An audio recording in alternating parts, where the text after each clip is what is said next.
Hello, everybody, and welcome back to this week's episode of the Oral Talmud. I'm Dan Levinson, and I'm here with B'nai Lepi. As always, hey, B'nai. Hey, Dan. Good to see you. I'm excited It- to get back into this text. yeah, me too. This text is bothering me. Okay, how come? I think because it doesn't go as far as I want it to go. Hmm. And, I love the rabbis and I love what they're doing. And it I'm always disappointed when they could go to the place I want them to go and they don't. Uh-huh. And and their project isn't done. I get it. We're here to finish it, and they're just giving us the instructions. I think that is the deal. Um, but I like the uncovering of a really ridiculously radical um, precedent that we can now use wholesale, ready to go. Uh-huh. But I think in this case, it's not quite there. Yeah, I think it's there in this interesting way that is similar to what you've said and taught us all about the idea of svara, of this moral intuition, right? I mean, your big thing is uh, that svara, this idea that our own moral intuition is more powerful than Torah. That the Talmud says that svara uh, can overcome any rule in the Torah, our own sort of moral sense of right and wrong, etc. And you've convinced me. I believe it's there, but it's not like people were running around for the last 2,000 years, trumpeting this. And why? Because it's very dangerous. It's very dangerous to a kind of a conservative mindset that says, wait a second, if you're saying that your own moral intuition can overcome anything in the law, then people are going to be, it's going to be chaos. It's going to be just crazy. And so it's dangerous. And so you kind of have it there, but it's a little bit suppressed. And it feels to me that the same idea that we're exploring here, whether human dignity is something that, that a violation of human dignity can overcome any law in the Torah. That's again, it's very dangerous Mhm. because it can get very, very big very, very fast. And it feels like on the one hand, both of those things are obviously true, right? If my sense of more, think about like a soldier who is given an illegal order or something. The Nuremberg trials or whatever, have said like you may not follow an order that is illegal or whatever the language is, and if you do, then you're going to be up for war crimes trials, even if you're like a private. You can't just say I was just following orders. But that's a very powerful idea that potentially gives that private a lot of leeway to claim, well, I thought that this was an illegal order or whatever. So on the one hand, but on the one hand, like it's obvious that a person can't just use an excuse that they were following orders to do bad things. Um and so it's obvious in the same way that if your conscience is violated by fulfilling a certain law, then you shouldn't have to fulfill that law. And if you think that another person's dignity or life would be violate if you followed this law, then you shouldn't follow the law. So on the one hand, these things are obvious, and it's kind of nice to see it confirmed in the Talmud that the Jewish tradition also believes that.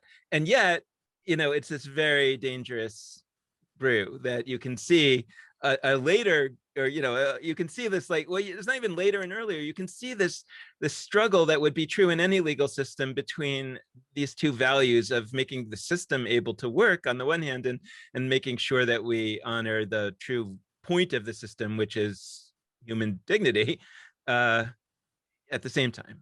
Yeah.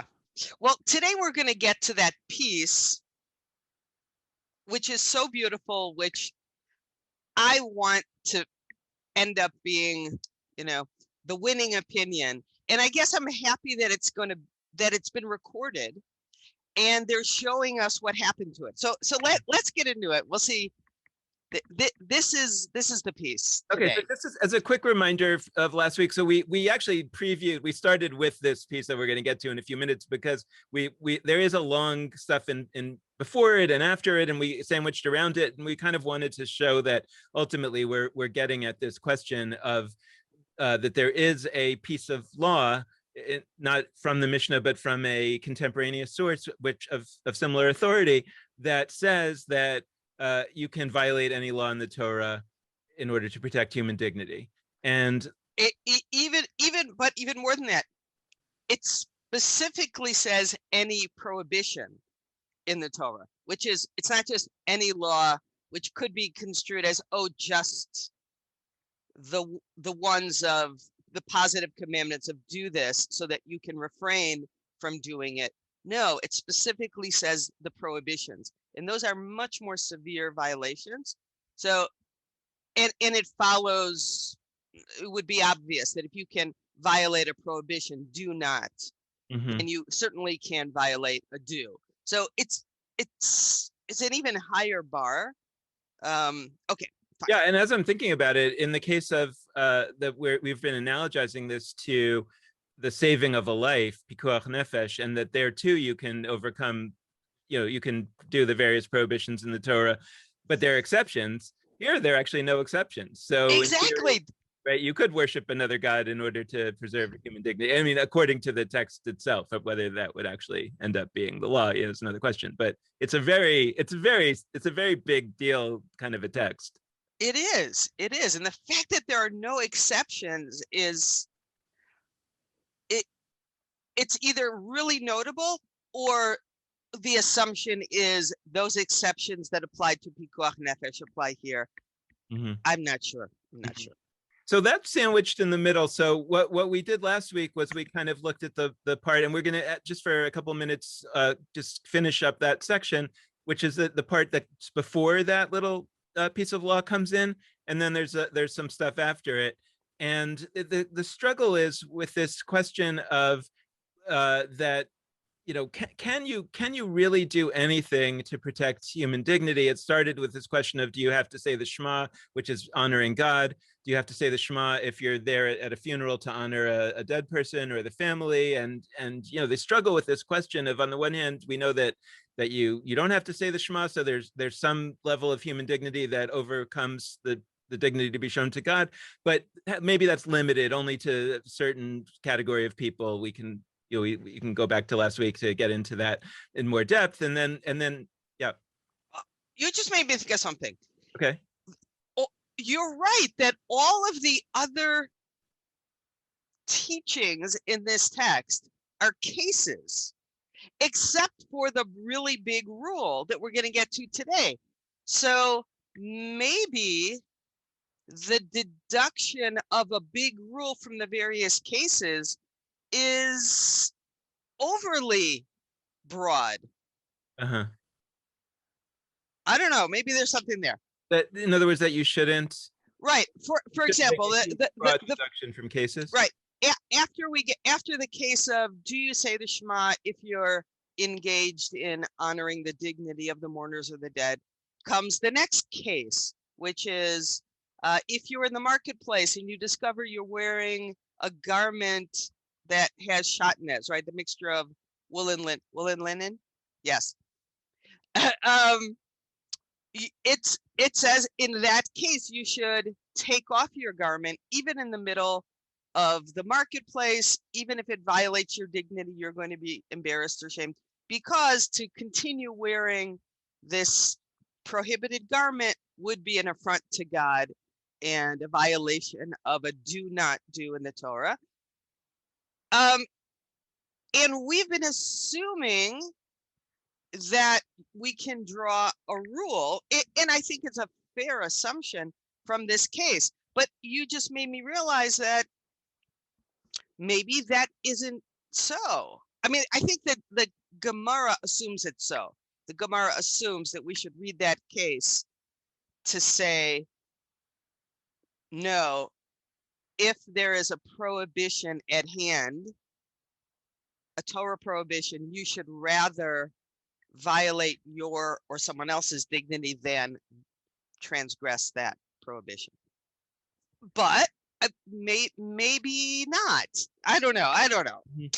Yeah. So there's so there are these cases that and the pattern seems to be something like that, that more or less they're coming along saying, wait a second, there's this case where we know that either you should or you shouldn't, violate your dignity rather than do some prohibition in the Torah, and either that case gets limited or expanded in order to try to make yes, we know that there are a few cases where the dignity is so important, like the case of a mourner. The dignity is so important that you can take away God's honor, but that's going to be a very limited set of cases and very particular. Or there's some cases where it looked like we have a very broad situation where you could do this. No, that's very limited to a case where it's so tenuous that you might violate God's dignity. So in this other case that they give is like when you're walking through a sort of near a cemetery, and there could be a body buried under the road, in which case you would be if you're a priest, you would be impure, and we know that you are supposed to follow the mourner on this path, but it's only if you can blow on the path and make sure that there's no bones, and there could still be bones there just buried. That could happen. So normally we would say don't do it. If there's another path, take the other path. But in this case, we'll say that you can do it just because, right? So it's not that there's no chance that you might violate God's dignity, but the chance is so low that in this particular case, we're going to give you an exception. And that's to limit this case, so much. And so and that's kind of the pattern that we have here, that we see. I would say that we see from here that there is some legitimate question that the rabbis are kind of allowing to remain, that says there are times when a person's dignity is more significant than God's dignity or some rule in the Torah, but maybe that is so small. We know that there are times, but maybe those times are so small that they're not really a general big principle that we're going to establish here. So you can see, it feels to me like you can see that they feel that they're kind of playing with fire here. They're very nervous about a rule like this. Yeah. So let's jump into the next case, the next example. Yeah. Which is and we'll go through this one relatively quickly. I would say at the very least, I think they're uncomfortable with this really the opening salvo case of the take your shirt off, take your garment off in the middle of the market. I think they're uncomfortable with that, which is why over and over and over they keep bringing possibly contradictory cases in. And then they very obviously knock down the contradiction. But there's something in the texture of this sugya that they start out with this kind of problematic case, and I think they keep trying to make it go away. And maybe the ultimate message that I'm going to hang on to is they're just uncomfortable. They want it to go away. I don't know. Okay, let's go. All right. Well, so here's another sort of interesting case where there's another case that we have from a case, sort of an old case, like of the time of the Mishnah. Come in here, the Talmud says, as Rabbi Elazar bar Tzadok, the priest, said, so he's a priest, he said, I and my fellow priests would jump over the coffins of the deceased in order to hurry toward the kings of Israel to greet them. So again, the idea here is that priests shouldn't come into contact with the dead.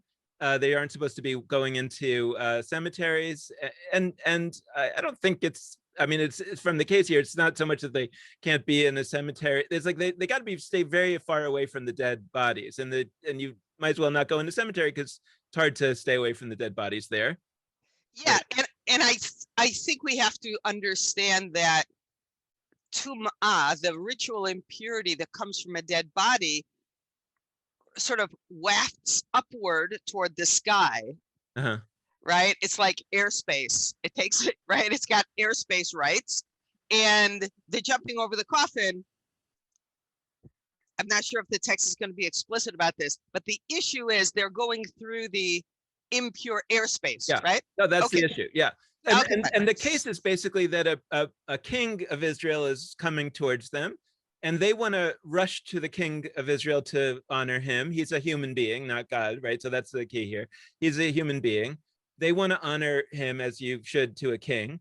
It would make sense to take the most direct path possible, right? Because you want to rush as fast as you can to give the king his honor. And so they're saying rather than find a path around the cemetery to get to the king, to honor the king, they're taking the direct path. And if there are dead bodies or coffins in the way, they would jump over them, meaning they would take the most direct path and, as you say, go into the impure airspace and therefore take on that impurity in order to honor the king. And that's really bad, because when a priest gets impure, that means that he can't do his priestly duties and show God his honor. That might mean that you have to kill a red heifer and have, all kinds of ways to, there's all kinds of problems there. So this is a big deal if priests are impurifying themselves to see a king. Yeah, and more to the point, they are violating a don't do of the Torah. They're violating a prohibition. It is prohibited by the Torah. At least the rabbis understand that acquisition of impurity by a Kohen to be prohibited by the Torah. And here they are violating the Torah in order to show dignity or honor the dignity of the kings. Okay. And they did not say this only toward the kings of Israel, but they said this even towards the kings of the nation of the world, so that if one will be privileged to witness the redemption of Israel, he will distinguish between kings of Israel and kings of the nations of the world. So the point here is that maybe you could argue that a king of Israel is kind of God's designate on earth or something. So, there's an exception to give honor to the king of Israel, because that really is giving honor to God. So then you're kind of weighing two ways to honor God, either by acknowledging and honoring his king, or by, avoiding impurity. And in this case, they'll pick the king because he's the most like God. You could make some argument like that. They say, no, but here they would do it even for kings of other nations, which are clearly not God's representative on earth. So this is clearly a case of honoring a human, the dignity of a human, in violation of a prohibition from the Torah. Yeah, okay. I'm really starting to feel like the cases on their face are obvious, are successfully knocking down any presumption that we should violate human dignity rather than violate the Torah. And the limitation of these cases, one after the other, is the obviously far-fetched read, which I think we're meant to laugh at. I think that's what's going on. I think this is a David Kramer-esque sugya where the meta message is, of course you violate the Torah. And each of these cases is a dart. Okay, all right. Okay, good. So let's see. So now here's the conversation about that. So to say, and why? I mean, right. So again, this was the structure that we saw last week. The Talmud then comes in, the later editor, and says, well, why? We have this line from Proverbs that there's neither wisdom nor understanding nor counsel against the Lord, meaning nothing should overcome God's rules. Human wisdom, human thinking can't overcome God's rules. So there's just no reason to do anything that's contrary to the Torah. And so why would we allow such a thing? And so the response is that, in accordance with the opinion of Rava, as Rava said, by Torah law, a tent over a corpse, as long as there's a handbreadth of space between the corpse and the tent over it, constitutes a barrier before the spread of impurity. So the idea here is that if it's just a dead body lying on the road or lying down and not covered, then you couldn't jump over that without becoming impure. But in this case, this was a very particular case where there was a coffin or there was a tent or a shroud. Somehow there was a barrier of a handbreadth, so a fist, and between the dead body and some barrier. And once you have that, the impurity stops at the barrier, and you can jump over it with that. So don't even confuse yourself here. The priests weren't becoming impure at all, because there were barriers over all these dead bodies. So this is a very limited case. Yeah, and I think, like you say, you have to laugh. Yeah. Okay. I'm starting to get the feel for this. Okay. So the handbreadth of space constitutes a barrier before the spread of impurity. And when there's not a handbreadth of space between the corpse and the tent, it does not constitute a barrier before the spread of impurity. And then you shouldn't do it. So most coffins do have a handbreadth between the top of the body and the bottom of the coffin. So, if you're in a coffin, if there's coffins, you can assume that they're all sufficient barriers from impurity. And so consequently, the sages issued a decree regarding coffins in which there's a handbreadth of space because of those. But there could be a case where there are some coffins that are like poorly made or whatever, or maybe a person was larger than an average person, and somehow there wasn't an actual fist of space between the person and the edge of the coffin. And because of that potential case, the rabbis had made this larger rule that said nobody should, that let's treat a coffin like a dead body, like let's not let priests go near even coffins, even though there was technically nothing wrong with it from the Torah. And in this case, they're saying, so that's just a rabbinic prohibition. And so when a king is coming, we can make an exception to the rabbinic prohibitions, but you're not violating anything in the Torah here, or most likely you're not, right? And it's the same as the Beit HaPras, the one that we did previously, that you blow the dirt and there could be maybe the bone there. There's a very limited, very unlikely case where you're going to be violating anything in the Torah here. It could happen, and we're sort of saying, like, we'll be willing to take that risk in order to greet the king of Israel, or I guess the king of any country.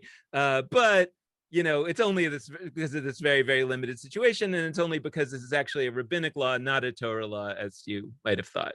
Yeah. Okay. Okay. So now we're laughing.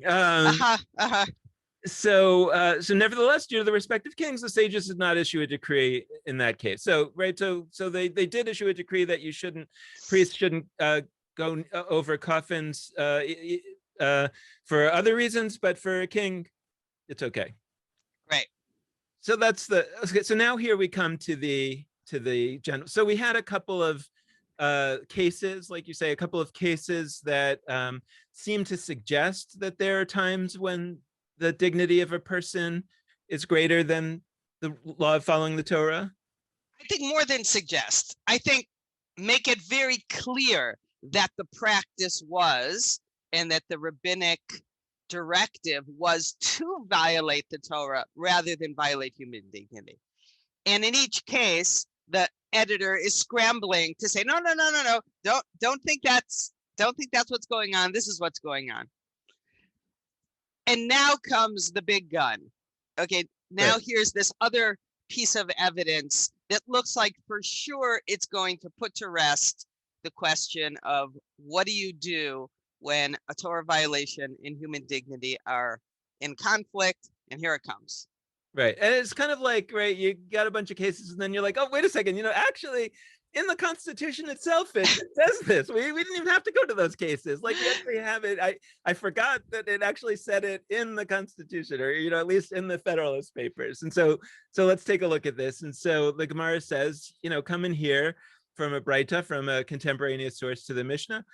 Great is human dignity, as it overrides a prohibition in the Torah. And we looked at it last week that Rashi explains that where it says it overrides a prohibition in the Torah, that means any prohibition. Yeah, all. Yeah, all. Absolutely all.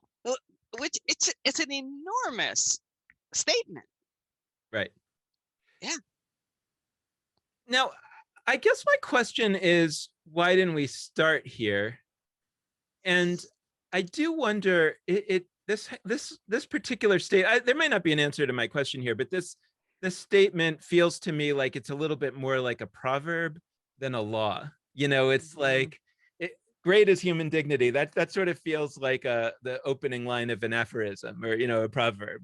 Great is human dignity is so great that it overrides a prohibition of the Torah, as opposed to the structure of a law, which would say one may override any prohibition in the Torah in order to preserve human dignity. Like, that would have the structure of more of a law. So I don't know if that's, I would note also that the whole argument here that human dignity does not override the anything in the Torah is coming literally from the book of Proverbs.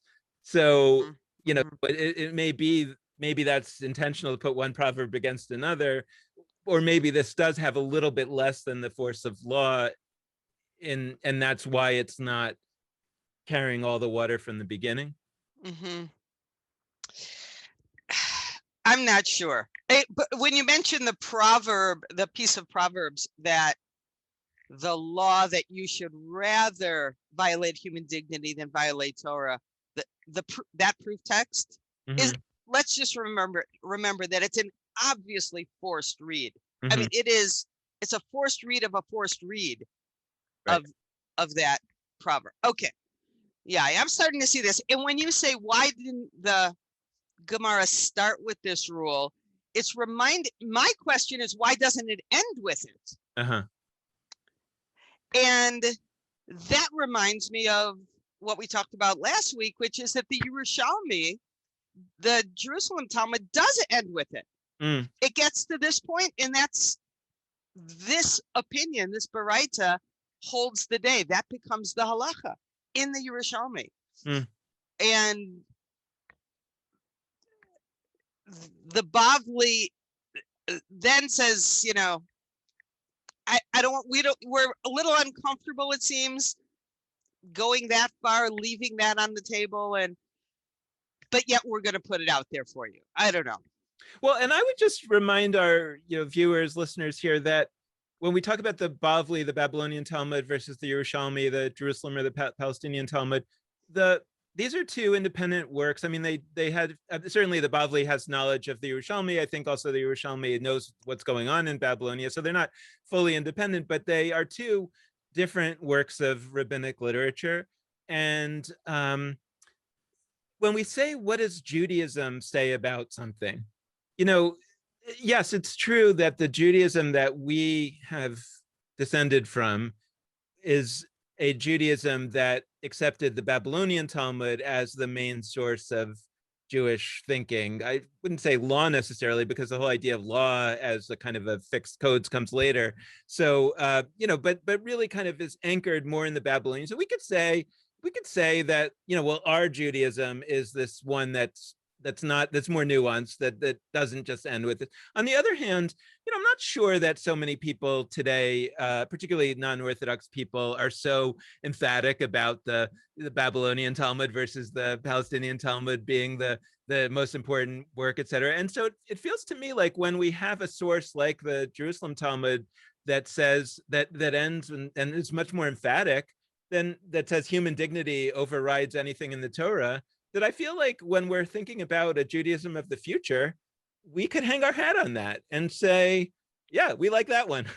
Like let's build that one into our system. And it's just as it's a way of sort of treating the Babylonian Talmud and the Palestinian Talmud in sort of the way that the Talmuds treat the Mishnah versus the Tosefta, the other sources of Braitot. It's like, it's also authoritative. And just because it happens not to be the main line that we're using, we can use that as well. So I think there's something there to think about, the Jerusalem Talmud as being more significant for the future than maybe it was in the past. Yeah, I like that.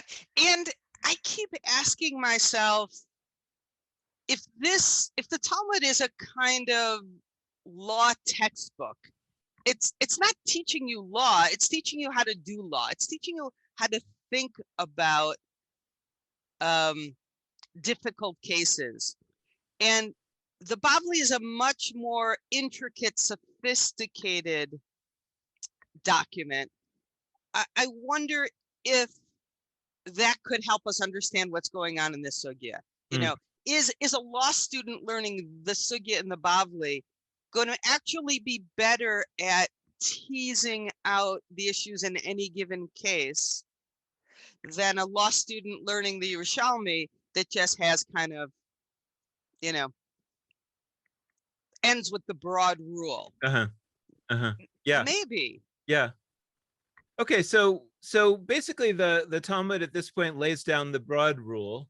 Well, hey, we got this Braita, and it says human dignity overrides every prohibition in the Torah.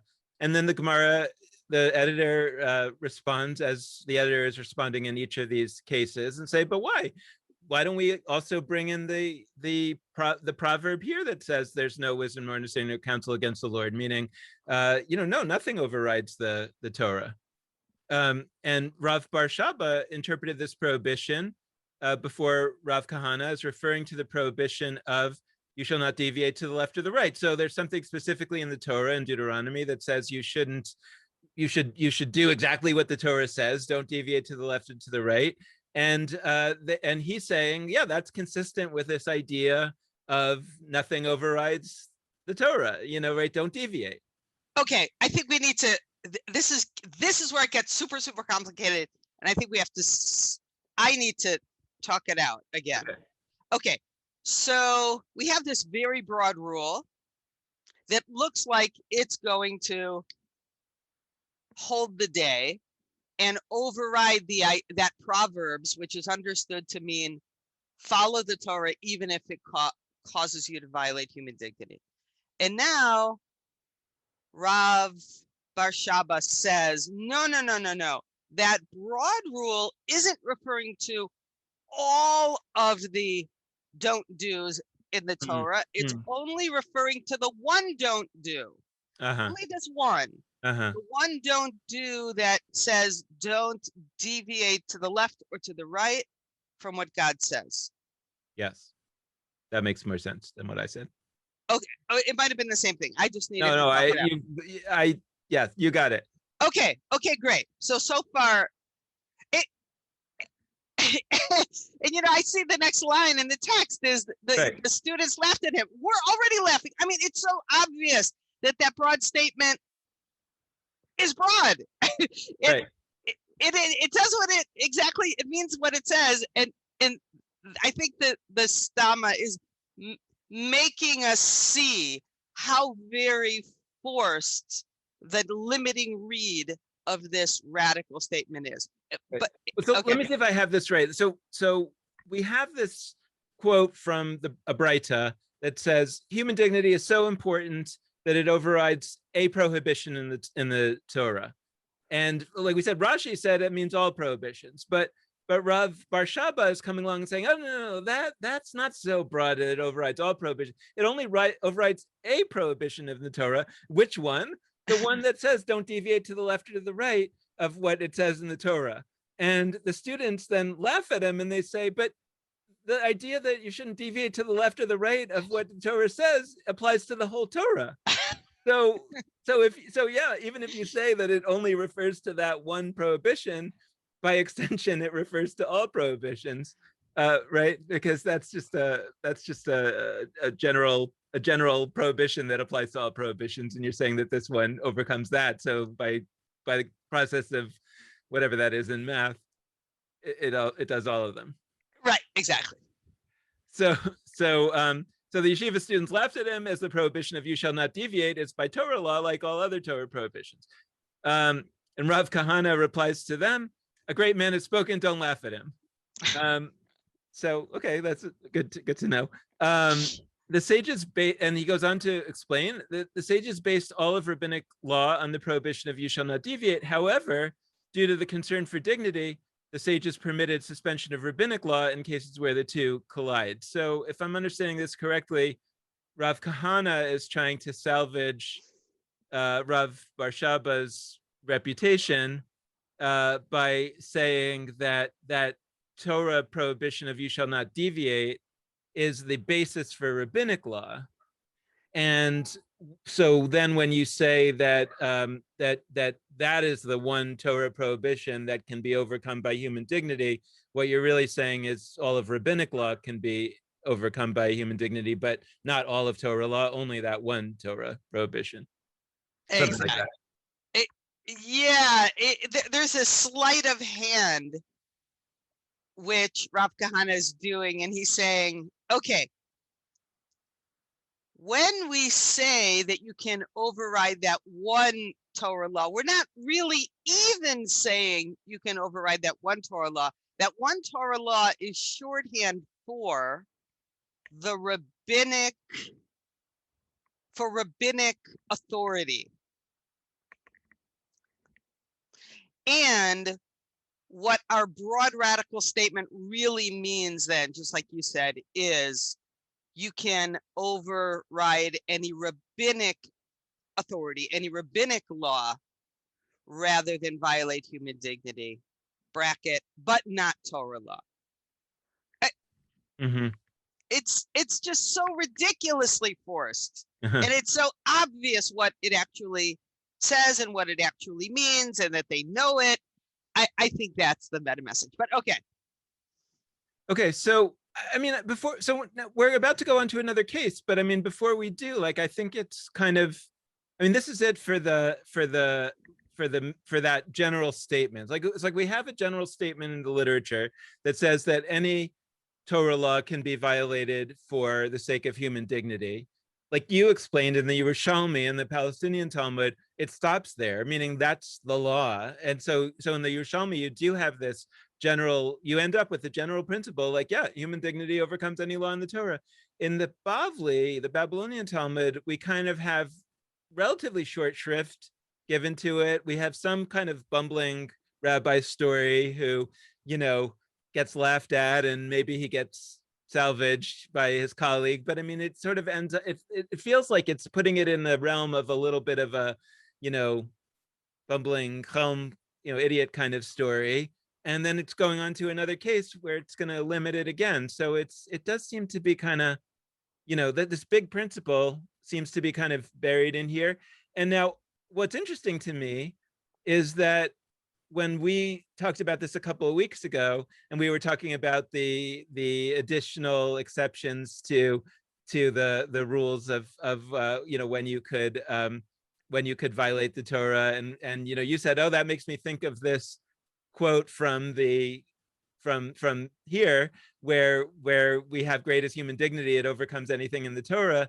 You know, that's the thing that you had primary in your mind, and it turns out that it's Right, kind of right. buried here by the Talmud itself. And the question is, like, what do we do with it? I mean, meaning, in other words, like, it seems like there are multiple voices going on here. Like, on the one hand, is like, this is an ancient text that they have, people are bringing it up and saying, hey, we've got this, human dignity is the greatest thing. And then there's some sense like, oh yeah, this is really important, we should put it in the tone. And then there's this other sense that, like, oh no, we're going to kind of bury it here so that it kind of gets smothered by these other cases. And then, but then, you know, 1500 years later, B'nai Lappi comes along, and it's the core quote again that jumps out at you and that says, wait, this is really important and ancient, right? In other words, this is the quote itself, greatest human dignity that Yeah. overcomes everything in the Torah, is more ancient than any of the other material on this page. So in that sense, it's more authentic, more original, right? If those are the things that drive you. So I think it's an interesting case of, like, what is the real, you know, it's like, will the real Judaism please stand up here? You know, what is the real, what Right. is the anchor? So I just think it's interesting that we kind of move on from this so quickly in the page of Talmud itself. Yeah. Um, it's really interesting that you point out that what really lived was the radical statement. Mm-hmm. And maybe that was the Stama's goal all along. Mm-hmm. And these very forced limitations and were you are certainly difficult to remember, Uh-huh. and would likely not live as predominantly in one's mind. It's really interesting. Mm-hmm. I mean, I remember actually, this was in the I mean, this really stuck with me. It was in the additional features to Sandy Dubowski's film Trembling Before God, you know, which was this early film about gay and lesbian Orthodox Jews, and how, you know, they were trying to live there. And so it was a very important movie in all kinds of ways. But in the extra features, Rabbi Steve Greenberg talks about this case, which is a well-known kind of case that in the old times, you know, when a rabbi was confronted with a question, he was making an analogy here. Like, here the question is like, can I be gay and Orthodox? You know, but he's saying, you know, it's the kind of question where somebody brings a chicken to the rabbi and asks, is this chicken kosher? That the rabbi, that today, the way people have been taught to think about it, it's either kosher or it's not kosher. And what rabbis do is they look in the book and they check, and then they tell the person if it's kosher or not kosher. But what Steve Greenberg says is that the traditional approach of a rabbi is to ask the person, tell me about yourself. You know, are you poor? Was this a chicken that you were really depending on because you're welcoming guests? You know, is there something going on?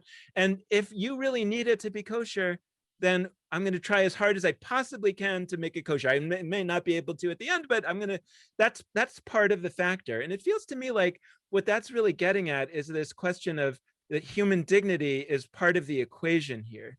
And that and it feels to me like a text like this, when taught sort of properly in like a rabbinical school, and I don't know that any rabbinical school these days is teaching it quote properly, but like in the old times, it feels to me like what Steve Greenberg had internalized was that reading a text like this at least says to you human dignity is a real factor here.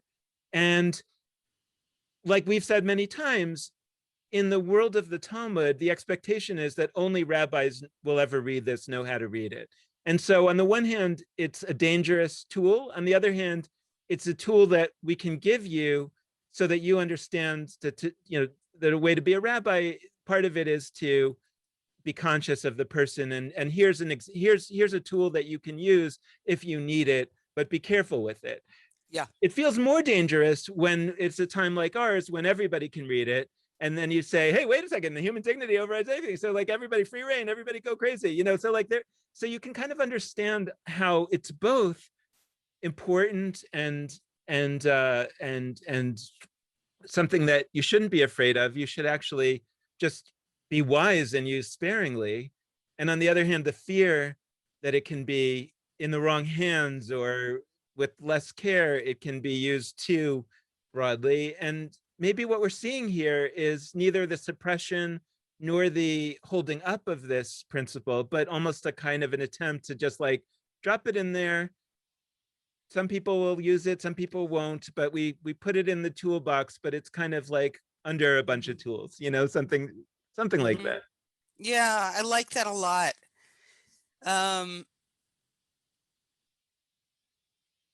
You know what else this text is reminding me of? And I'm trying to get at, what's really going on in this sugya. Why is it organized this way? And I really like what you're saying. If you rearrange the pieces of this text and you started out with the Baraita, that radical statement of human dignity overrides any prohibition in the Torah.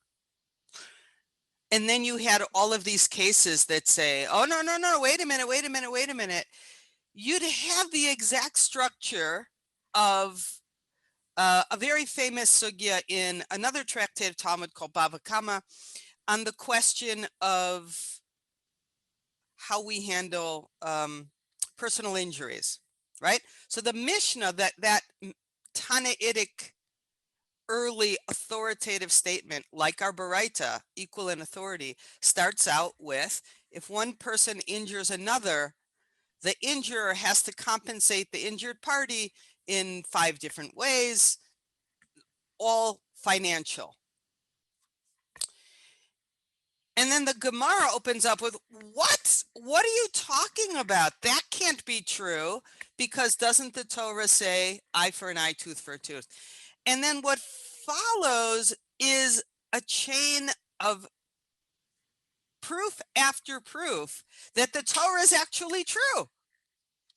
That eye for an eye, tooth for a tooth, physical retaliation is how we should handle personal injuries. And the sugya of 10 proofs never ends with, oh, but all these proofs which fail or succeed determine that the law is as the Torah says, or the law is as the Mishnah says. It's understood that the Mishnah is true. Monetary compensation is the way we do things. The Gemara is not trying to either support it or overturn it. It's making it very clear that, I think, and I follow David Kramer's approach to this, it's making it clear that that radical statement has no basis in the Torah, and the rabbis don't feel they need any basis in the Torah to make that radical statement. So if I translate that sugya over to this sugya, you have the same situation. If you just cut and paste the Baraita to the top, you have, right? You have the same message. The message is this earliest case is the law, period. And here are all these possible ways to challenge it and to say, hey, but we have a verse over here that says, but those aren't actually there to overturn the early. Yeah, you follow me? Yeah, but so then I'm the just. question is there a reason why it's not put in that structure in this case? Mhm. Well, we know that Rabbi Yehuda Hanasi didn't choose to put this in the Mishnah, and he did choose to put monetary compensation rather than eye for an eye in the Mishnah. Uh-huh. I think the question is, why didn't he do that? He couldn't have known everything, Mm-hmm. right? The Gemara brings in teachings from Rabbi Yehuda Hanasi's time. I always imagine if I were to write the ultimate parenting guide, I would gather all the parenting advice from all the parents I know in my time and all of their parents and what they had learned from their grandparents, and I'd write a guide. Mm-hmm. And 100 years from now, someone would say, oh, but B'nai never heard this piece of advice. Mm-hmm. For sure, there'd be pieces of advice from my contemporaries that I can't possibly have known. There are more contemporaries than I even know, right? I think that's the deal. And the Gemara wants to say, hey, Rabbi Yehuda Nasi didn't know about this, but just because he didn't know about it doesn't mean it wasn't authoritative. So I don't think he necessarily knew it and disregarded it and kept it out of the Mishnah, this radical statement. Hmm.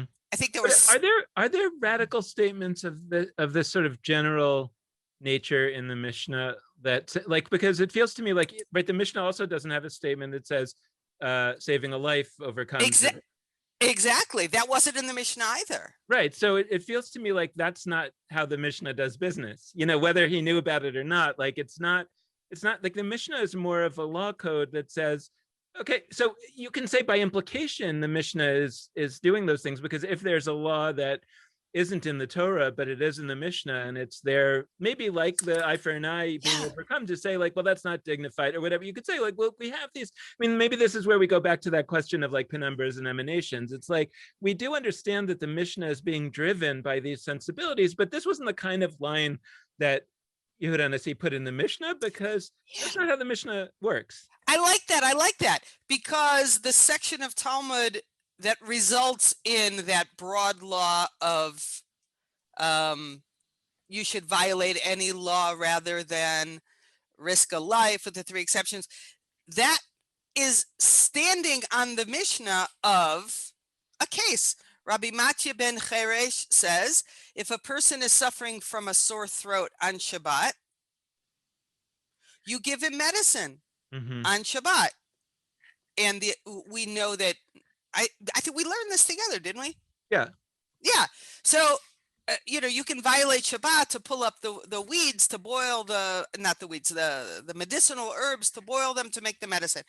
That's what Yehuda Hanasi put in the Mishnah. He did not put in the Mishnah, although presumably he could have, violate any law on Shabbat to save a life or Mm-hmm. in the Torah.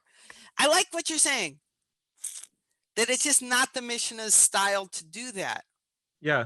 So then I would have to know more, I'd have to like study a lot more Talmud, which I guess we are, to see if like at what point can I make a definitive statement that would say that the Talmud as a rule puts these, general principles not at the beginning of the, not at the beginning of the Mm-hmm. discussion. Because I mean, just also from a law standpoint, I think it's fair to say that, especially when you have some potential principle that could undo a lot of law, that you might not want to bring out the big gun right away if you don't have to.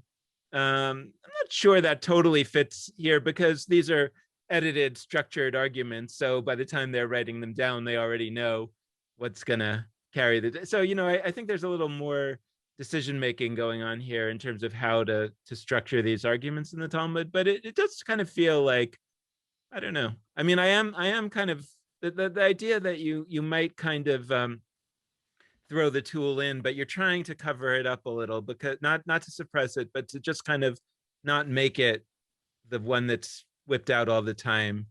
Um, maybe part of the tradition. I mean, I also think about how like sometimes Orthodox Jews today can be dismissive of Reform Judaism for taking this principle of tikkun olam, the repair of the world, and making it kind of the greatest principle of the Torah. And like they'll say, everything is tikkun olam now, and it's just like, what's the point of Judaism if everything is tikkun olam and tikkun olam trumps everything, and then it's just like all you have to know is one thing. That there's a little bit of sense to that. They say like, well, it's got to be it would be a smarter system if it was a little more subtle than that. So let's not just have these general principles that end up coming out.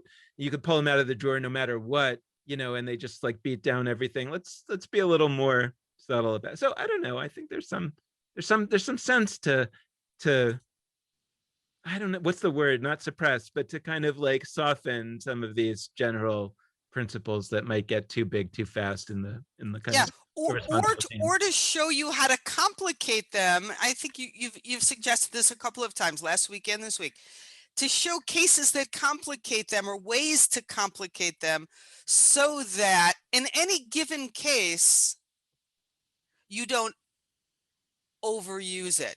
Uh-huh. And one thing we really haven't dug into is, what are the limits of what we understand human dignity to refer to?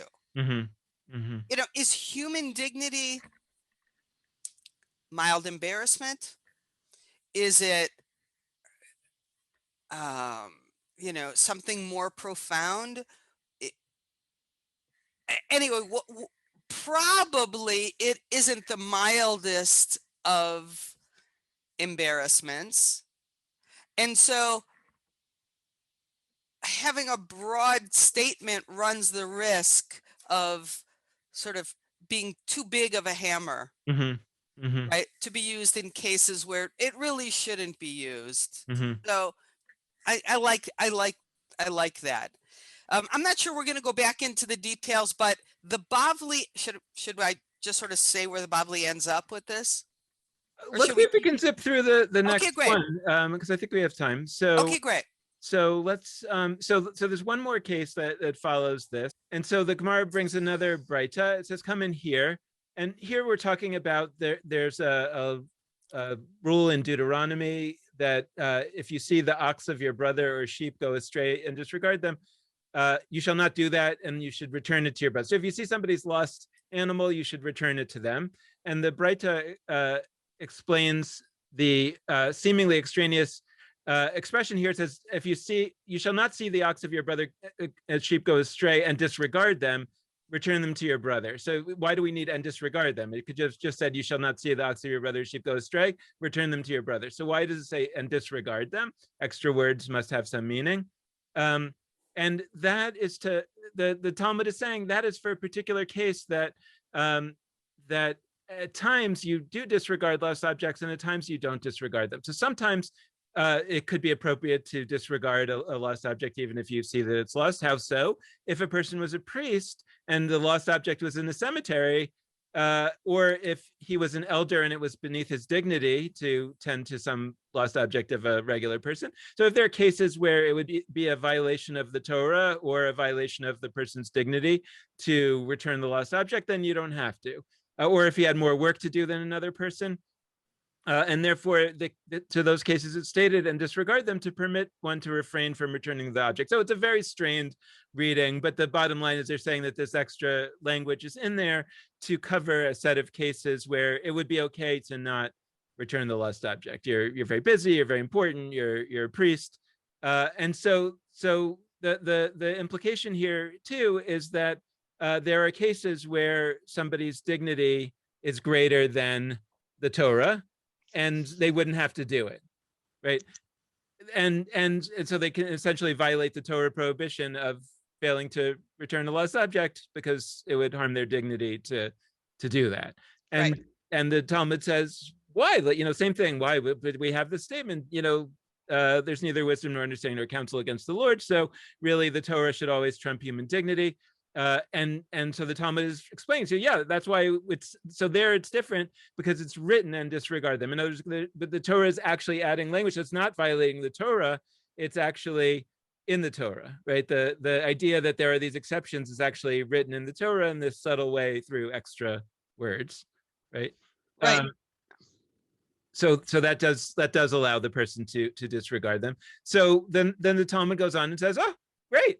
So we found a case in which human dignity overrides a Torah prohibition. So let's derive a general principle from this case, right? Let's say that because we found this case where there is a situation where the Torah itself says that human dignity can override the Torah, let's take a general principle out of this case of lost objects and say, so in all cases, if human dignity is at stake, then it overrides the Torah. And the Talmud, which would be consistent with our radical baraita, right, right?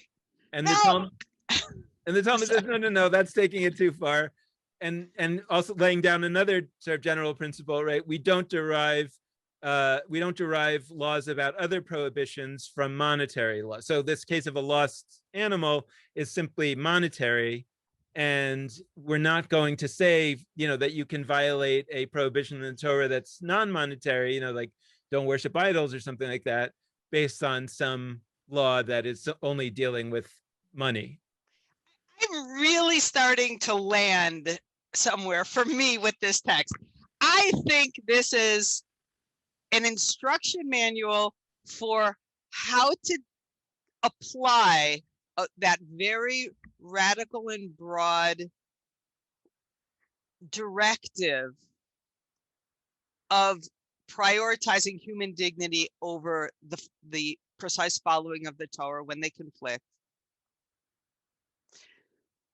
It's an instruction manual in how to not over apply it, how to know in any particular case whether this is a situation where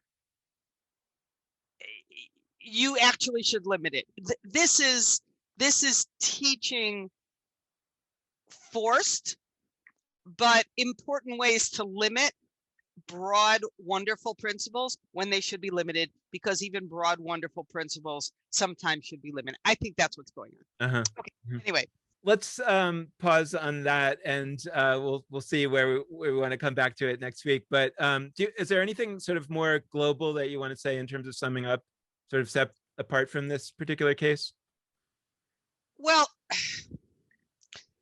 what I know, our broad statement that human dignity over, you should rather